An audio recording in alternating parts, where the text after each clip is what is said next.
সে বাংলাদেশের প্রধানমন্ত্রী রয়েছেন, কোটালীপাড়ার মানুষকে সে কিছুই দেন নাই।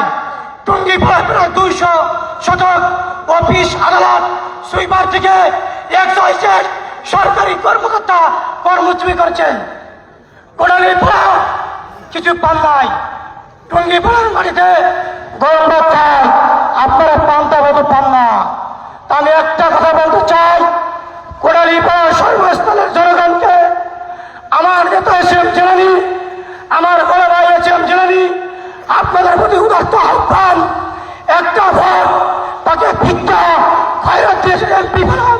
আমি আপনাদের কাছে এই সিনিয়র নেতাদের মাধ্যমে আমি বলতে চাই এবং তারেক রহমান জেলানির মাধ্যমে পৌঁছতে চাই, শেষে যেখানে এমপি হয় আমি বললাম এই ইনশাল্লাহ কোটালীপাড়া 2-4টা প্রজেক্ট 2-4টা মিল কারখানা করে এই কোটালীপাড়ার দায়িত্বটা দূর করে দেবো ইনশাল্লাহ।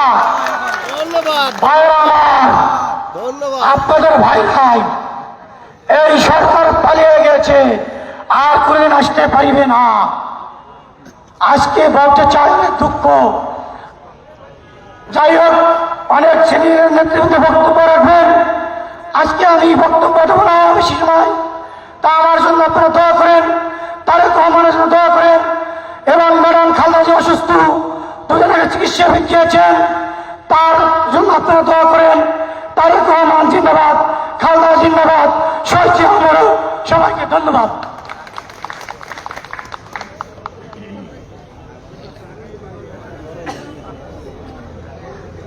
ধন্যবাদ নানুদারিকে। এ পর্যায়ে আমাদের মাঝে বক্তব্য নিয়ে আসবেন আমাদের হিরন ইউনিয়নের সন্তান, আমাদের বংপুরা গ্রামের সন্তান, আসলে যার কথা না বললেই নয়। আমি আরো আপনাদের অবগত করতে চাই, যারা আমাদের আজকের এই সম্মেলন সফল করার লক্ষ্যে আর্থিক পরিশ্রম সবকিছু দিয়ে আজকে যে পর্যায়ে এসে উপনীত হয়েছে, তার মধ্যে অন্যতম মোহাম্মদ সাইদুল ইসলাম শেখ এবং সাইদুর রহমান শেখ, তারপরে আমাদের ছাত্র দলের আমিনুল ইসলাম, আমাদের যুব দলের মহাসিন শেখ, আমাদের আরো এক যুবদল নেতা সাদ্দাম মিদা, অন্যতম আর একজন ছাত্রদল নেতা আবু হানিফ, স্বেচ্ছাসেবক দলের নেতা মন্টু শেখ, শিশির খান সহ বিএনপির যেসব নেতৃবৃন্দ আমাদেরকে শ্রম দিয়ে অর্থ দিয়ে সহযোগিতা করেছেন, নান্নুদারিয়া, ওবায়দুল মুন্সি, রাসেল মিদা সহ আরো যারা আমাদেরকে এই সম্মেলন সফল করার লক্ষ্যে শ্রম দিয়েছেন এবং অর্থ দিয়েছেন, তাদেরকে আমরা ধন্যবাদ জানাই। তোমাদেরকে আরো পরিশ্রম করতে হবে। এই সমাবেশ শেষ হওয়া পর্যন্ত আরো কাজ এখন অনেক বাকি আছে। অতএব তোমরা কেউ এদিক সেদিক না গিয়ে এই সমাবেশ স্থলেই থাকবা। এবার যে আমাদের মাঝে গুরুত্বপূর্ণ বক্তব্য নিয়ে আসবেন বাংলাদেশ জাতীয়তাবাদী দল বিএনপি কোটালীপাড়া উপজেলা শাখার অন্যতম সদস্য জনাব সাইদুর রহমান শেখ। প্রথম বাংলাদেশ আমার শেষ বাংলাদেশ, জীবন বাংলাদেশ আমার মরণ বাংলাদেশ, বাংলাদেশ বাংলাদেশ। উপস্থিত আজকে সবার সম্মানিত সভাপতি আমার শ্রদ্ধাভাজন বড় ভাই মুন্সি ইকবাল আহমেদ, আজকে সবাই সামনে ভার্চুয়ালি বক্তব্য রাখবেন এসএম জেলানি ভাই, তার প্রতি শ্রদ্ধা জ্ঞাপন করছি। এবং আজকে সবার সম্মানিত উপজেলা বিএনপির আহ্বায়ক এসএম মহিউদ্দিন ভাই, উপজেলা বিএনপির সদস্য সচিব আবুল বাশার হাওলাদার, উপজেলা বিএনপির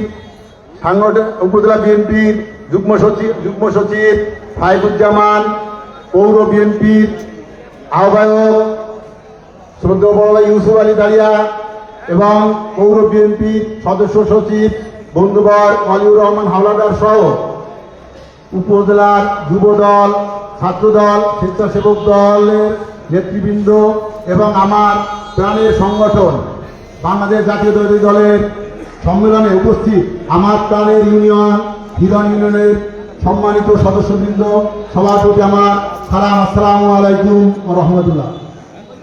প্রিয় ভাইয়েরা আমার, বক্তব্য সংক্ষিপ্ত করতে হবে। তাই শুধু একটা কথা বলতে চাই, আওয়ামী লীগের সময় আমরা অনেক কিছু পেয়েছি, নিঃসন্দেহে বলতে হবে, কিন্তু মানুষের জনগণের অধিকার আমরা পাইনি। তার প্রমাণ আপনারা সবাই জানেন যে এই 16 বছরে কেউ কি বলতে পারবেন যে আমরা কোনো ইউনিয়নে, কোনো উপজেলায়, কোনো পৌরসভায়, কোনো এমপি নির্বাচনে আমরা ভোট দিতে পেরেছি? পারি না।